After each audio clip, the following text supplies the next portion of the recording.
Indian history में आप सभी लोगों का स्वागत है। हम लोग पढ़ रहे हैं वायसराय और लॉर्ड लिथगो के बाद शासन होता है, यानी वायसराय बनते हैं लॉर्ड वेबर और शासन चलता है 1944 से 1947 तक। इसके शासनकाल में क्या होता है, शिमला समझौता होता है। आप लोग नोट करिएगा, शिमला समझौता होता है और वो कब होता है 1945 में। शिमला समझौता इसी के शासनकाल में होता है। और कैबिनेट मिशन 1946 में भारत में आता है, यानी कि कैबिनेट मिशन जो संविधान बनाता है वो 1946 इसी के शासनकाल के दौरान ही पारित होता है। और इस मिशन के जो सदस्य होते हैं, कैबिनेट मिशन के जो सदस्य होते हैं वो 3 सदस्य होते हैं। स्टैनफोर्ड क्रिप्स, पैंथिक लॉरेंस और A.B. अलेक्जेंडर, ये 3 सदस्य होते हैं कैबिनेट मिशन में। 20 फरवरी 1947 ईस्वी में 20 फरवरी 1947 ईस्वी को ब्रिटेन के प्रधानमंत्री क्लाइमेट एटली के द्वारा, जो कि लेबर पार्टी से है, क्लाइमेट एटली ने हाउस ऑफ कॉमन से यह घोषणा की थी। क्या घोषणा की है कि हम जून 1948 तक भारतीयों के हाथों में प्रभुत्व दे देंगे, यानी कि भारतीयों को आजाद कर देंगे। परंतु ऐसा नहीं होता, उससे पहले ही हम आजाद हो जाते हैं। और भारत के वायसराय बनते हैं लॉर्ड माउंटबेटन, सबसे बेस्ट वायसराय अभी तक के। मार्च 1947 से 1948 तक इनका शासनकाल चला। सत्ता हस्तांतरण का मतलब होता है सत्ता देना। सत्ता हस्तांतरण के लिए क्या करते हैं ये लॉर्ड माउंटबेटन, 24 मार्च 1947 को भारत का गवर्नर जनरल बनते हैं। 24 मार्च 1947 को भारत का गवर्नर जनरल बनते हैं माउंटबेटन को बनाया जाता है।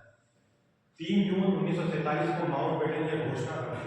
3 जून 1947 को माउंटबेटन एक घोषणा करते हैं। और घोषणा क्या करते हैं ये, भारत के को 2 राष्ट्रों के रूप में आजाद किया जाए। यानी कि इनकी जो घोषणा होती है उसमें बोलते हैं भारत को 2 राष्ट्रों के बीच में हम आजाद करें, 2 राष्ट्र के रूप में आजाद करें। 4 जून 1947 ईस्वी को ब्रिटिश संसद, जो ब्रिटिश की पार्लियामेंट होती है, जो संसद होती है, 4 जून 1947 को ब्रिटिश के ही प्रधानमंत्री होते हैं, ब्रिटेन के प्रधानमंत्री क्लाइमेट एटली एक प्रस्ताव लेके जाते हैं। क्लाइमेट एटली एक प्रस्ताव लेके जाते हैं, भारतीय स्वतंत्रता विधेयक प्रस्तुत करते हैं। ये प्रस्ताव होता है जिसे 18 जून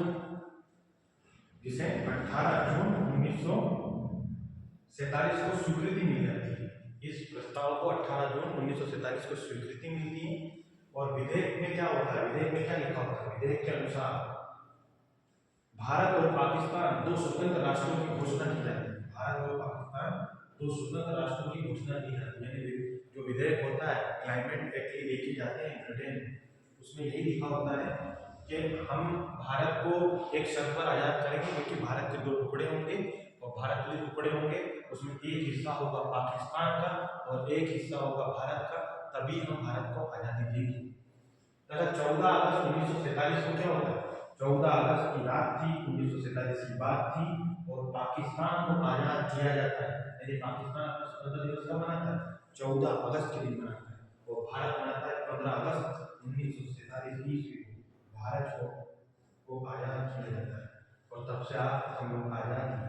आप लोग कमेंट करिएगा कि 2025 में हम कौन सा गणतंत्र दिवस मनाएंगे, यानी कौन से नंबर का गणतंत्र दिवस मनाएंगे। स्वतंत्र भारत का प्रथम गवर्नर जनरल बनते हैं लॉर्ड माउंटबेटन। यानी कि जब भारत आजाद होता है उसके बाद भी भारत के गवर्नर जनरल बने रहते हैं लॉर्ड माउंटबेटन। और अंतिम भारतीय जो गवर्नर जनरल बनते हैं वो बनते हैं कौन, वो बनते हैं चक्रवर्ती राजगोपालाचारी। कई बार क्वेश्चन आता है यहाँ से।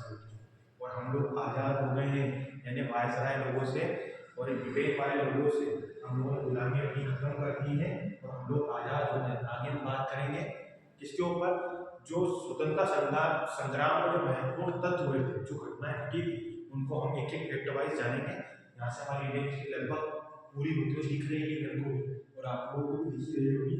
और आप लोग क्या करेंगे, आप लोग मुझे मुस्कुराते नहीं, रिपीट करते नहीं, हम लोग आजाद हो गए हैं। इसका मतलब कुछ उल्टा सीधा मत करके बैठना, आजाद हो गया। ठीक है, धन्यवाद, ध्यान रखिएगा।